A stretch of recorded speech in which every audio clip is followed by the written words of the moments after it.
Greetings and welcome to the ROI Clear podcast. This is Ray Hightower, and today we are fortunate to have as our guest Mr. Eddie Gonzalez.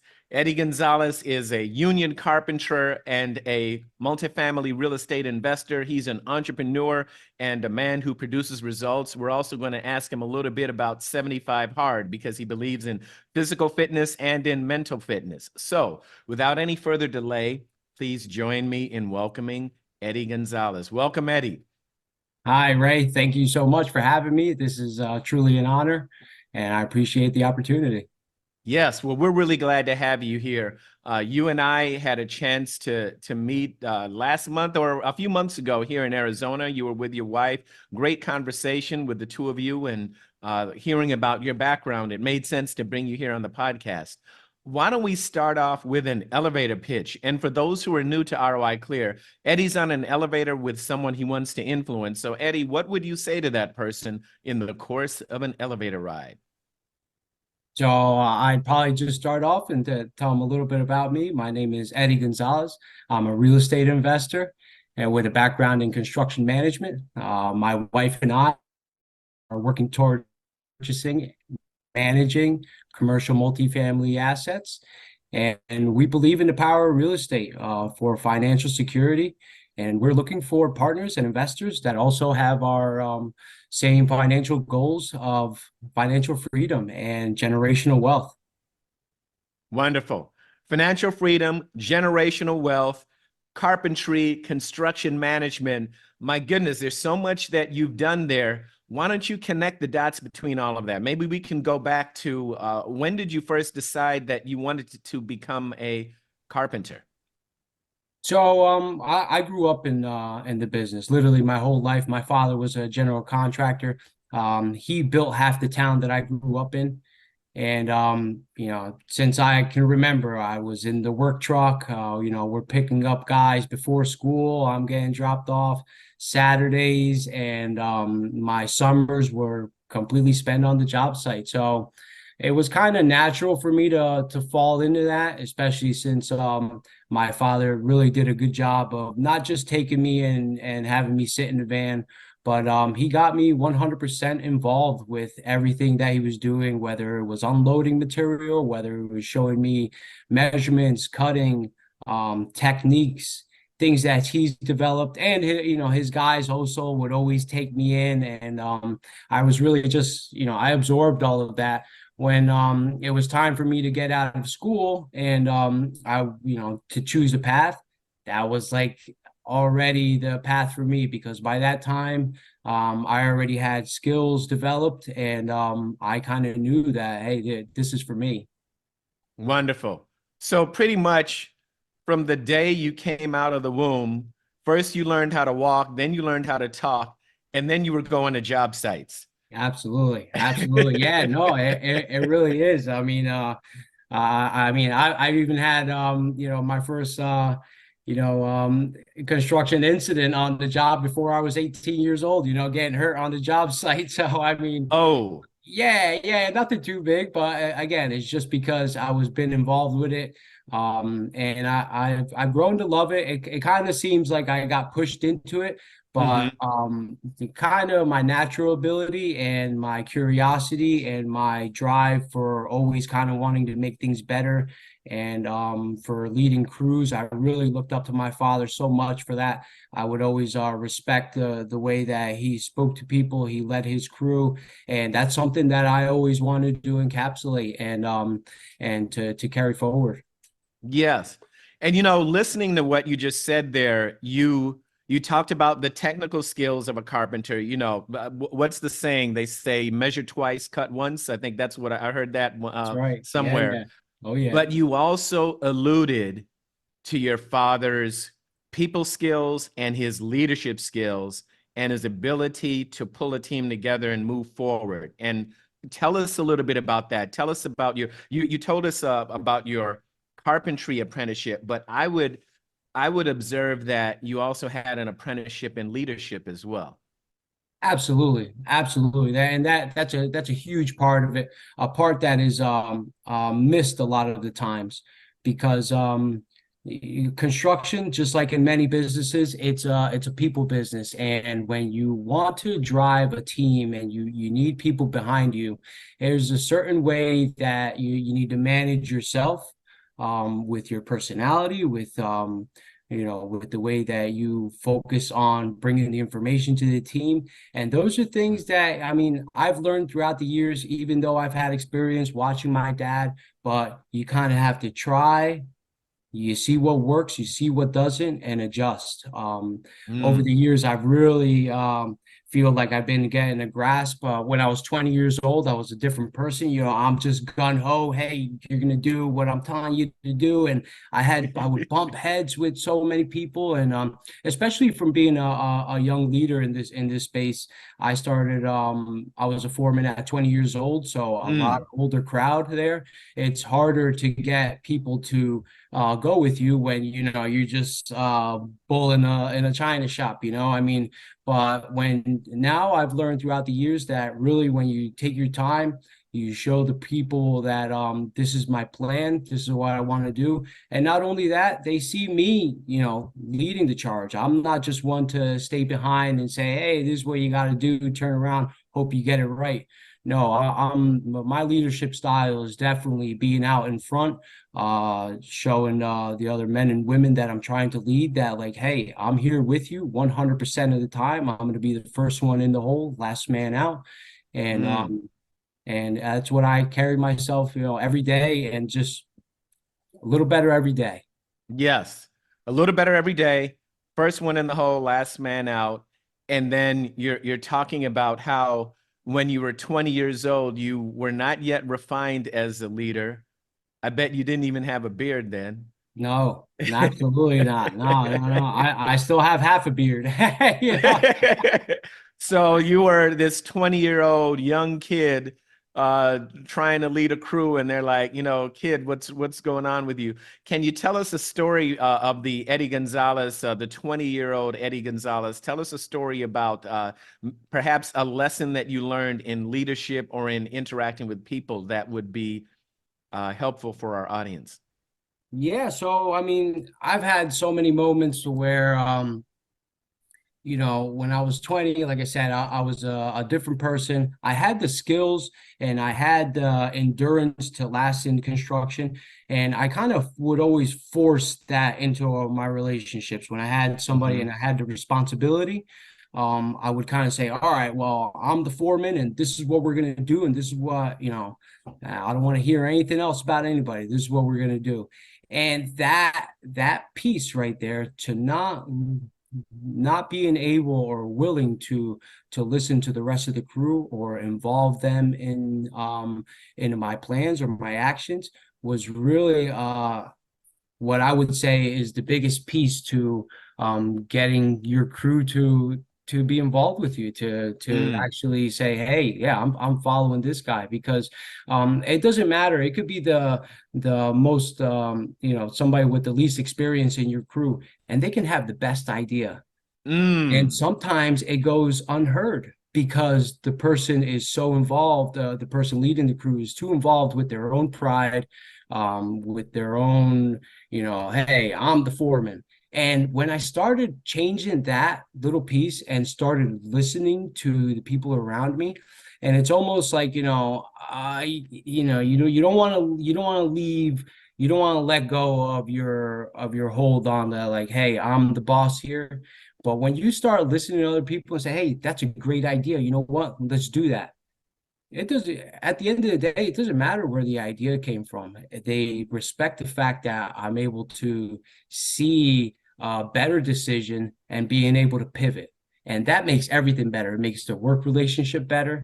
It makes the project better because we're now, we're not focused on what I was originally thinking was going to be a good idea. No, hey, this apprentice just let me know that we can do it this way, and I'm following that. And Mm. within that, they start to follow me even more because now they feel like they're heard. They feel like, hey, this is a team. This isn't just go and do what this guy says. I can approach this man with reasoning and with just talking. And it's completely changed the way I've been leading my crews since then. And I mean, I wish I had learned that before, but and not that's nothing I got from my dad because he wasn't like that. It's just me, being really bullish in the beginning. I had the strength and the responsibility was laid on me because another thing that I see with leadership is that all it really takes is just for someone to raise their hand and to say, "Hey, I'll be responsible." Mm-hmm. And not many people want to do that. And Right. that's why they're stuck in a situation where maybe they're not leading a crew. They think they can, or they have the ability to, because most people do, but they shy away from the responsibility. And Mm. so that's why I was able to get that opportunity. I tell apprentices all the time, like, hey, if you want to go and you want to read the blueprints, or you have a better idea, speak up, put your hand up and say, "Hey, I'll be responsible for that, whether it works out Mm-hmm. or it doesn't." And I think that's a big thing that people miss, and I encourage that, and within my own crew and apprentices and even experienced guys. Yes. Wow, you just shared a ton there from listening at the beginning of just that answer. You just shared a ton of wisdom from listening at the beginning. You said sometimes the apprentice with the least amount of experience has the best idea. And you expressed some steps that you take to make sure you draw those ideas out of that younger person or less experienced person. And if you've done that with them once, then they begin to trust you. So you talked about listening, and then you talked about trust. And then you're talking about responsibility towards the end. You said you became a foreman because you were willing to raise your hand and say, yes, I'm willing to do this. I'm willing to take this responsibility. That's a biblical lesson too. I know in the Old Testament, there was what is the line, here am I, send me. And I need a concordance to find out exactly where that is. Just based on what you just said, I need to look that up. But I think you're right. In so many business environments, whatever team you have there, there's a bunch of people who are afraid to do anything or say anything. And then there's one person who steps up and says, I'll take the responsibility. That's right. And that That's was you in your early 20s, and you did that. You took the responsibility. And I would argue maybe you took that responsibility because you were, like you said, a young bull. Like, yeah, of course I can do this, right? But you absolutely. went from being a young bull. I won't say that you're an old bull. Let's say that you're a mature bull. You're a seasoned bull now Yeah, yeah. because you're a bull. Any bull can charge forward. You're a bull that can charge forward and listen to the other bulls. Absolutely. That's key for me anyway. I mean, that definitely different foremen or superintendents have different ways of looking at it, but I have found success within that, especially since I'm involved with so many different trades, subcontractors. I'm Mm-hmm. getting people in from all different places. Sometimes, out of nowhere, I need 12 iron workers. Well, one of them I need to pick out who's going to be the foreman, and I need to lead that crew from day one. Mm-hmm. It's hard, because if you approach them in the wrong way, to where already within the first 5 seconds they're saying, F this guy, Yes. I'm not listening to him. You've lost Right. him. You've lost Yes. him. And it's not so much just, hey, let them do what they want to do and be Mr. Friendly all the time, because that's not that. But I don't know. There's something different that approaching the people in a different way makes them react and actually either follow you or Mm-hmm. completely go against you. Yeah. That's interesting. There's a balance there. You can't, like you said, you can't just be, Mr. Friendly, go whatever way you want to go, because then nothing gets done. So you have to set the guidelines and move the team forward. And you have to leverage the strength of the people on the team. As you said a few minutes ago, by listening to what's here, the person with the least experience might have the best idea. So you have to do all of that. Oh yeah, That's yeah. remarkable wisdom. How did you develop that wisdom? Are there books that you read? Did you go to a special school? Were you schooled by your father, observing him or observing some of his peers on the job? Where did this wisdom come from? So And I wish I would have read more books at the time about leadership but no, to tell you the truth, as far as for leading construction crews, I have learned just boots on the ground and Mm, from the school of hard knocks. I mean, I have so many times throughout the years where it has gone hard for me and I have trouble moving a team forward or getting people behind my goals and I so that's why I started developing that like, hey, I need to, it's not them. I need to change what I'm doing, how my mm, approach. So as mm-hmm, soon as I started doing that, I started seeing change. And I've got it from other foremen before, like, hey, why are we smiling at these guys? Like, hey, because you're not, and then when that whole crew is behind me and they're like, hey, Eddie, no, I'm going to work with Eddie today, and this is what Eddie, they're behind me because it's a different atmosphere that I'm creating. I'm right. creating an environment for them that, and it's only by words, it's only by respecting the person, because when someone is new or approach, you don't know who they are or their experience level. And my job isn't to say, well, you're good, you're not. My job is to find out what you're good at and Mm-hmm, and place you in those positions where you're going to do the best. right. Because not everybody's going to be climbing up on the forms. There's a lot of guys that are kind of shy away from that, but that's an excellent bench guy because that guy can prep everything that you need. And that goes missed a lot of times. I've seen Mm, where people gotten rid of people and they're excellent at a certain position. It's just wow. I've found success through that, to just, hey, I can take, anybody can do the job with the best people. What I try Right. to do is do the best with the people that I have. And that sometimes surpasses another crew that you have all 30-year veterans on there. And, I have an apprentice. I got this guy. He's been doing this for 3 years and it's me and let's go. And sometimes it's almost like a magic that happens, really, because we get a plan together. I believe in them. I give them certain tasks, whether it be short or longer, so they have that to chew on, and we just start knocking it out. It's amazing. It's hard to explain, but I've only gotten that experience from the field, Mm-hmm. being Yeah. in it every day. So, Eddie, you've told us so much. You've told us everything about what you're doing as a carpenter and what you're doing as a leader and how your interpersonal skills are very important to what you're doing.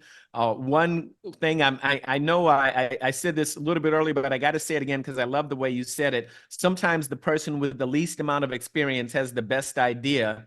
And as a leader, you see part of your job is extracting that idea from that person or those people. You see that as a big part of your job as a leader. And there was something else you said. You said anybody can do a great job with the best people, but your job is to get the job done with the people that you have right there. Is that am I capturing what you said? Is that an accurate uh, uh, That's recap? absolutely it. Okay. All That's right. absolutely accurate. Yeah, yeah, yeah. And I mean, it's just a matter of seeing what the others don't, seeing the potential that's there, because and again, going back to that, anybody could do it with the best team, but you have to be able to still produce the best with what you have. And that's Yes. where I feel like I excel, because I've gotten asked so many times, and yeah, a big part of the problem they have is with other crews. Let's say we get 10 iron workers. We never talk to them, Yes. never know any, and I've seen other foremen struggle with getting them to not just work, but getting them on the same page. And Mm-hmm. I've noticed that by observing other foremen and kind of saying, like, yeah, you see what can, he went straight up to him and told him, hey, you're going to do this and this.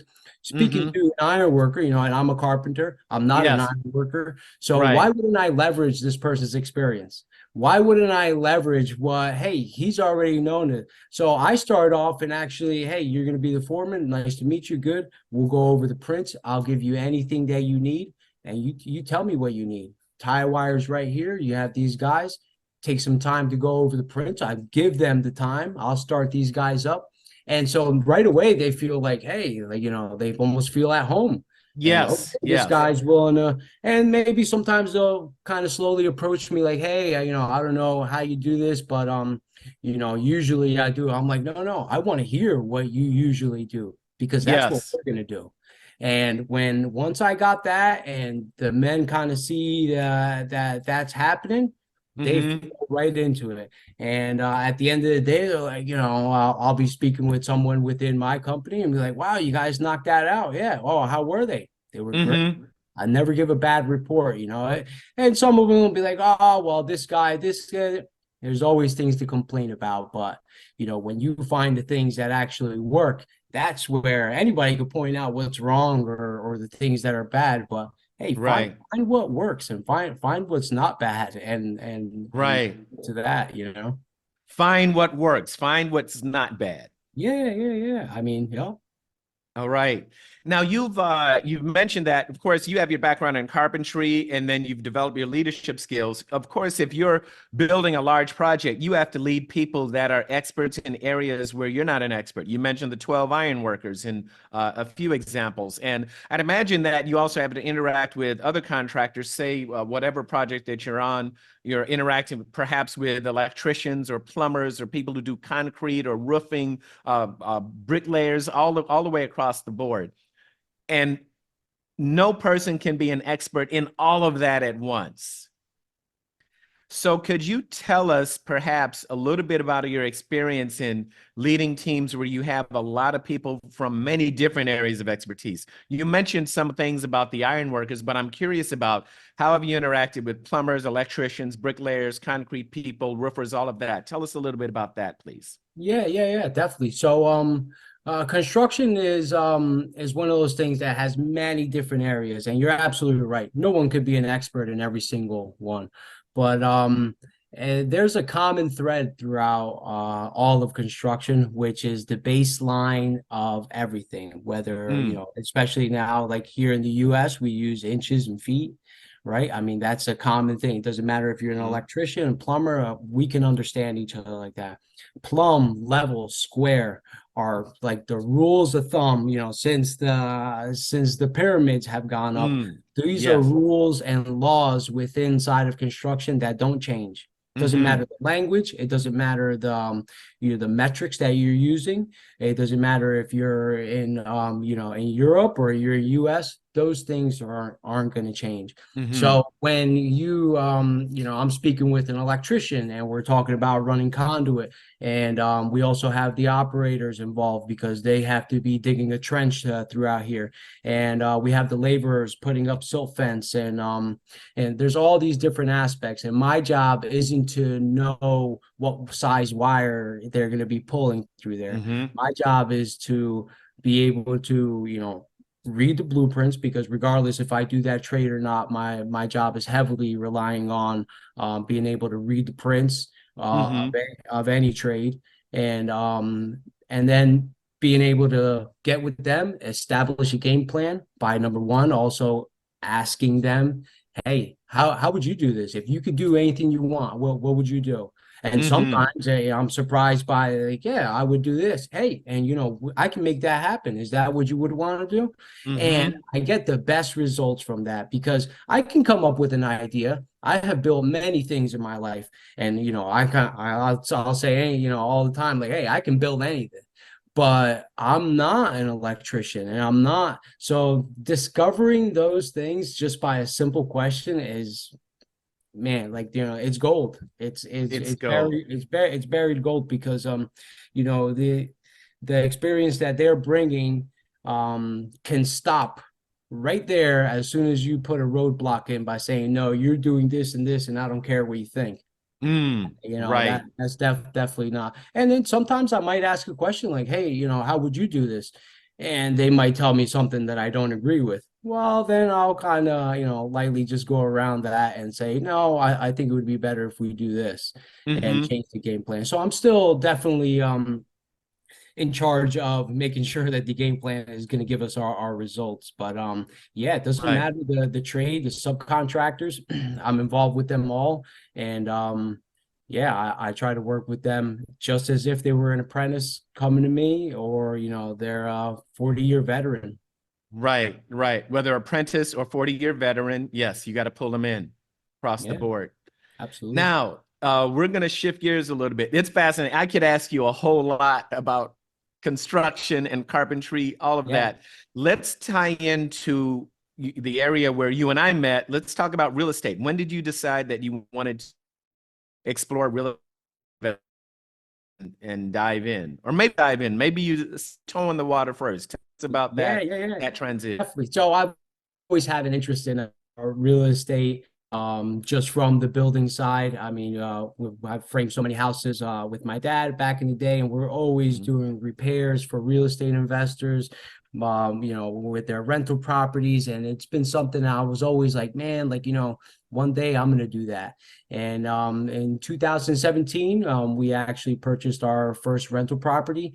There was two single family houses on one, and I was like, my moment. I'm like, here it is, we're gonna do this. And I dived right into fixing up the place, and changing the roof, the furnaces, getting in there and doing what I've done for years, which is Mhm. you know but in my own investment, Right. which was the best thing. So since 2017, I've definitely been diving into it. As soon as I really saw the benefits of real estate, then I started diving in a different way, which really educating myself. I started reading a lot of books. Mhm. I Podcasts. I mean, you name it. I've signed up for webinars, seminars, and that piece right there is like the best. I wish I would have started even before I purchased. Start with Mhm. the education. Start with, I mean, now I'm so involved with it. I love reading. I got a ton of books back there, and I wish I had just started earlier. But Yeah. real estate's one of those things that it's always grabbed me. And yeah, so we started with a few single family properties, and yeah, we bought a duplex in out of state, um, Mhm.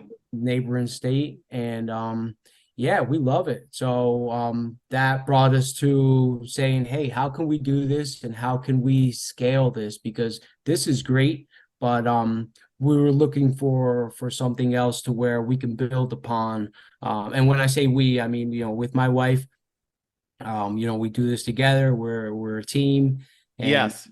yep. And so we say, how can we do this? How can we build upon our experience that we already have through construction and management, and build this? So that took us into commercial real estate. Mhm. I haven't done a commercial real estate deal yet, but I am working towards that goal. I mean, that's something, this is the space I want to be in. So I'm inside now, I'm an apprentice in this area where I'm asking questions. I'm looking around and seeing who are the team members and who are the Yes. players in here that are not just going to get me to the goal of, oh, we're going to, I want to learn the business 100%.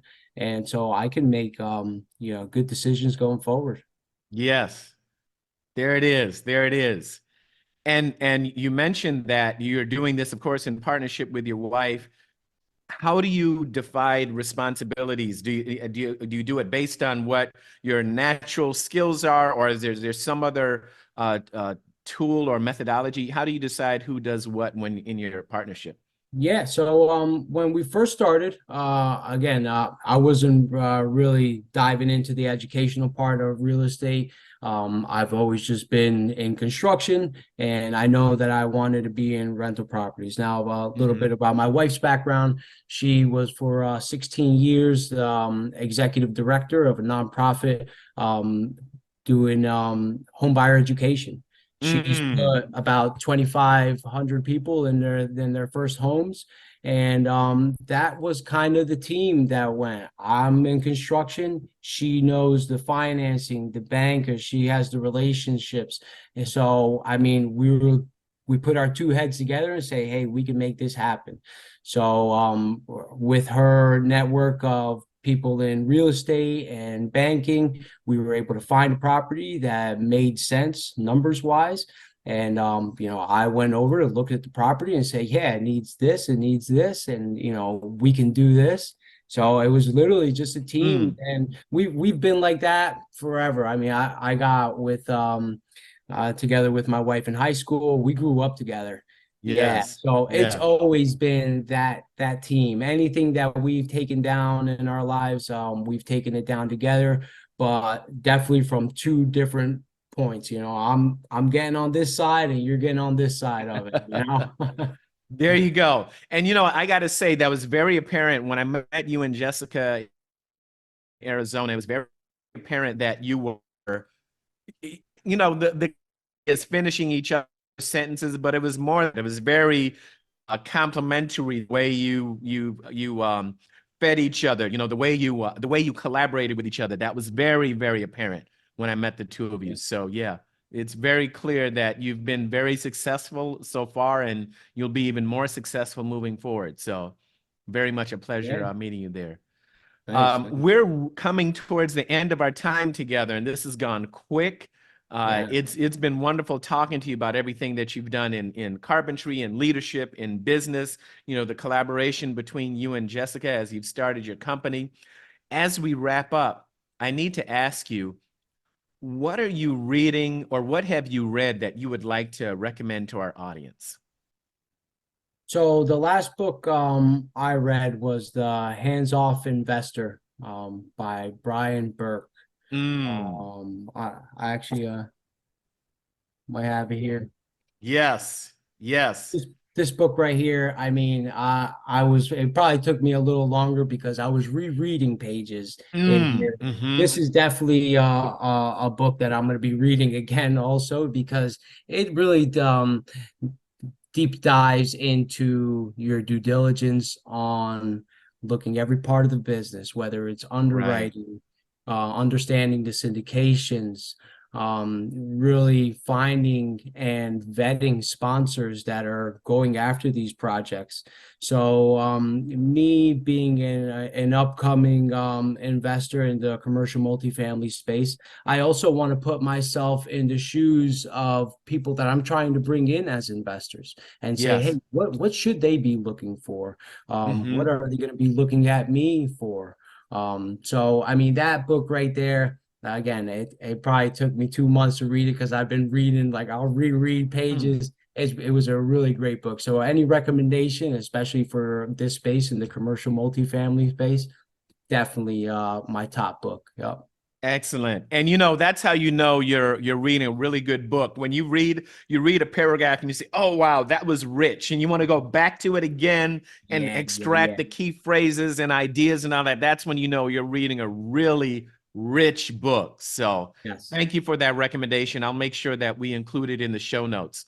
And then finally, how can people get in touch with you?